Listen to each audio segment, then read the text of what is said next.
தேசிய புலனாய்வு முகமை மூலமாக இன்று நமக்கெல்லாம் பாதுகாப்பினை கொடுத்து இந்த நாட்டை அரண் போல காத்துக் கொண்டிருக்கின்ற நரேந்திர மோடி அவர்கள் பகல்காமில் நடந்த சம்பவத்திற்கு சரியான விதத்தில் பதிலடி கொடுக்க வேண்டும் என்பதற்காக ஆபரேஷன் சிந்தூர் என்ற ஒன்றை துவங்கினார். மிகச்சரியாக கணிக்கப்பட்டு துல்லியமாக திட்டமிடப்பட்டு எங்கெல்லாம் பயங்கரவாத முகாம்கள் இருந்ததோ அங்கெல்லாம் குறிவைத்து தாக்குதல் நடத்தினோம்.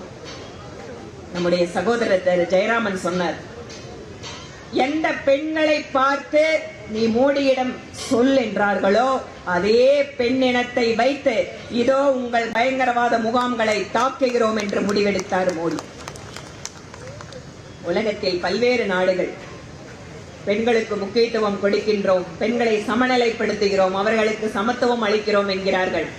ஆனால் மிக முக்கியமான ஒரு ஆபரேஷனிலே, அதுவும் ஒரு இஸ்லாமிய வீர பெண்மணியை தன்னுடைய அந்த ஆபரேஷனிலே முக்கிய அதிகாரியாக நியமித்து எப்படி இஸ்லாமியர்களும் இந்த நாட்டினுடைய பாதுகாப்பிற்காக வேலை செய்ய முடியும் என்பதையும் காட்டியிருக்கிறோம். பல்வேறு செய்திகளை இந்த ஆபரேஷன் சிந்தூர் உலகத்தில் இருக்கின்ற பல்வேறு நாடுகளுக்கு சொல்லுகிறது. எந்தவித காரணம் கொண்டும் இந்த நாட்டில் இருக்கின்ற ஒவ்வொரு குடிமக்களுடைய உயிரையும் உடைமையும் நாங்கள் பாதுகாப்போம் என்கின்ற செய்தி பலமாக சொல்லப்பட்டிருக்கிறது. அது மட்டுமல்ல, எங்களுடைய ராணுவ நடவடிக்கைகள் என்பது இன்று வளர்ந்து கொண்டிருக்கின்ற அத்தனை நாடுகளுக்கும் ஈடுபடுகின்ற விதமாக அத்தனை விதமான ராணுவ தளவாடங்களையும் மிகச்சரியான விதத்தில் பயன்படுத்த முடியும் என்பதை நம்முடைய ராணுவம் காட்டியிருக்கிறது. எல்லாவற்றிற்கும் மேலாக உலக நாடுகளுடைய பார்வையை பிரதமர் மோடி அவர்கள் நமக்கு சாதகமாக திருப்பி இருக்கிறார். பல்வேறு உலக நாடுகள் இம்மாதிரியான தாக்குதல்கள் நடைபெறுகின்ற பொழுது இரண்டு நாட்டுக்கிடையே இருக்கின்ற பிரச்சனை பேசி தீர்த்துக் கொள்ளுங்கள் என்று சொல்கின்ற அந்த வழக்கமான நடைமுறையை மாற்றி இந்தியாவினுடைய நிலைப்பாட்டை நாங்கள் ஆதரிக்கிறோம் என்று சொல்ல வைத்தவர் பிரதமர் நரேந்திர மோடி அவர்கள். பல்வேறு உலக நாடுகளில் நம்முடைய ராஜ்ய ரீதியான உறவுகள், பிரதமர் நரேந்திர மோடி அவர்கள் மீதான நல்லெண்ணம், இவற்றின் காரணமாக இன்று ஆபரேஷன் சிந்தூர் உலக நாடுகளுக்கு இந்தியா எப்படி பயங்கரவாதத்தை எதிர்கொண்டிருக்கிறது என்பதற்கு உதாரணமாக இருக்கிறது. இந்த ஆபரேஷன் சிந்தூர் யாத்திரை, மூவர்ண கொடி யாத்திரை, மகளிரணி சார்பிலேயும் சிந்தூர் யாத்திரை என்று நாடு முழுவதும் நடந்து கொண்டிருக்கிறது.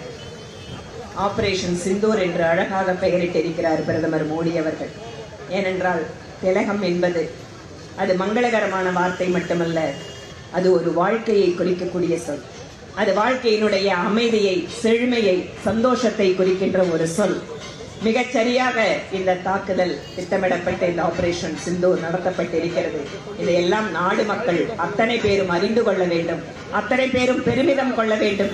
நம்முடைய இந்திய நாடு பாதுகாப்பான தலைவர் கைகளில் இருக்கிறது. நம்முடைய இந்திய ராணுவம் நம்மை காப்பாற்றுவதற்காக எந்தவித தியாகத்தையும் செய்து கொண்டிருக்கிறது என்கின்ற உணர்வினை ஏற்றுவதற்காக இன்று நாடு முழுவதும் இம்மாதிரியான மூவர்ண கொடி யாத்திரை அத்தனை சகோதர சகோதரிகளையும் இணைத்து செய்து கொண்டிருக்கிறோம். இது கட்சியினுடைய நிகழ்ச்சி அல்ல.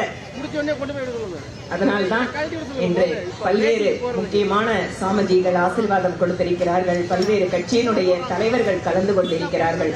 இந்த நேரத்தில் இந்தியர் என்கின்ற உணர்வு, என்னுடைய தேசிய கொடிக்கு ஒரு அவமரியாதை ஏற்பட்டால் இதோ நான் இன்று முன்னின்று அதனுடைய மானத்தை, மரியாதையை காப்பாற்றுவேன் என்கின்ற உணர்வு, இதற்காக இங்கு மூவர்ண கொடி யாத்திரையை மிக அற்புதமாக ஏற்பாடு செய்த மாவட்டத்தினுடைய தலைவர் அவர்களுக்கும் அவரோடு இணைந்து பணியாற்றிக் கொண்டிருக்கக்கூடிய அத்தனை நிர்வாகிகளுக்கும் நன்றியை தெரிவித்துக் கொண்டு விடைபெறுகிறேன். நன்றி, வணக்கம். பிளே ஸ்டோர் மற்றும் ஆப் ஸ்டோரில் இருந்து பாலிமர் செயலியை QR கோடு மூலம் பதிவிறக்கம் செய்யுங்கள். செய்திகளை உடனுக்குடன் பெறுங்கள்.